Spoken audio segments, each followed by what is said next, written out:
Sige, sige, sige. Oh, yan ang lakad nyo. Ha? Oh, may nagtutungkod ba siya? Mag-isa? Hindi. May walker. Yung apat ang paa. walker. Oo. Doon yun lang nagagawa. O, ito, parang ito ako ngayon. Parang ako ngayon, di ba? Sige nga, sige. Oh, yan ang lakad nyo, ha? May masakit ba sa inyo? Wala. Masakit ho dito. Saan? Dito. Dito, wala. Dito meron. Saan? Turo niyo. Pareho sila. Sandali. Para maano. Ito, masakit? Oo, dyan. Ito? Oo. Dito. Oo. Ganun din. Ito, kung dito rin dito. Oo. Oh, sige. Oh. Huwag nyo lang gagawin sa bahay. Ayan, Nagagawa niyo ba yung ganyan? Ay, hindi ho. Hindi. Ngayon lang. Game, ha? Sige ha, tingnan natin, ha? Ito, na-paralyze siya, hirap siya rito, di ba?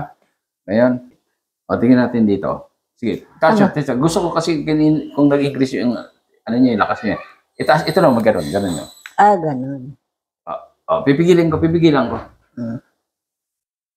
May laban, ha? Ayun, medyo lumakas. Baba. Todo nyo. Ayan, okay. May laban, ha? Lumalaban na, ha? Tulak ito. Okay? Sige pa, tulak. Oh, hatak. Yun ang wala, ha? So yun ang wala, ha? Doon kayo na, ha? May na, ha? Kaya palalakasin natin yan, tama? Pero gusto ko, isuot nyo ito, tingnan natin yung development, maglalakad tayo. Kanina kasi meron tayong video, di ba? Yan ang lakad nyo. Ha? May nagtutungkod ba siya? Mag-isa? Hindi. May walker. Yung apat ang paa. walker. Doon yun lang nagagawa. Ito, parang ito ako ngayon, di ba? Sige nga, sige. Yan ang lakad nyo, ha?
Dati sabi niyo masakit, di ba?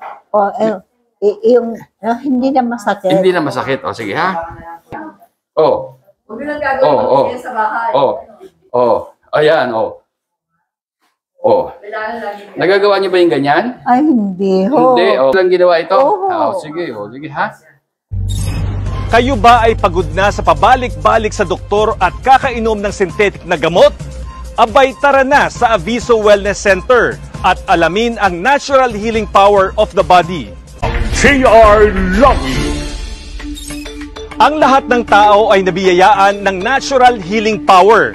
Ito ang prinsipyo na pinalalaganap ng Aviso Wellness Protocol na pinangungunahan ni Engineer Ismael Aviso.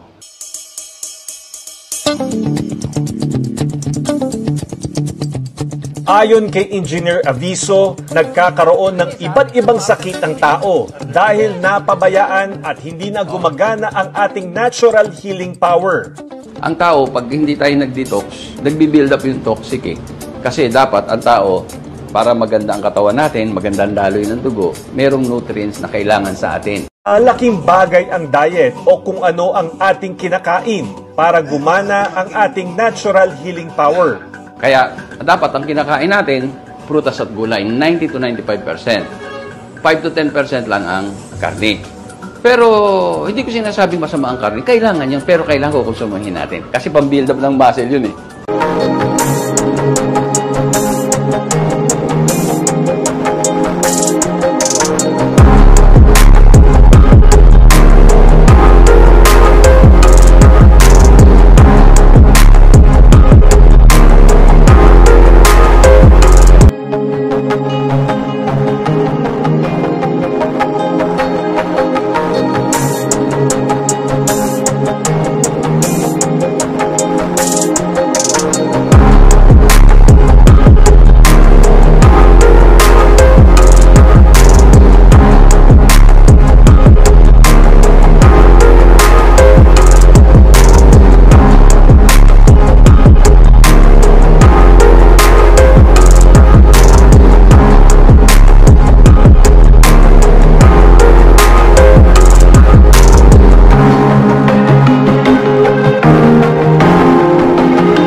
Ilang mga natatanging Pinoy sa bansa ginawaran ng pagkilala sa katatapos lang na Bravo Filipino Awards na ginanap sa Manila Hotel. Basta binigyang pagkilala yung Pinoy inventor na si Ismael Aviso Sr. bilang Inventor of the Year at kanyang anak na young entrepreneur na ginawaran ng Excellence in Business.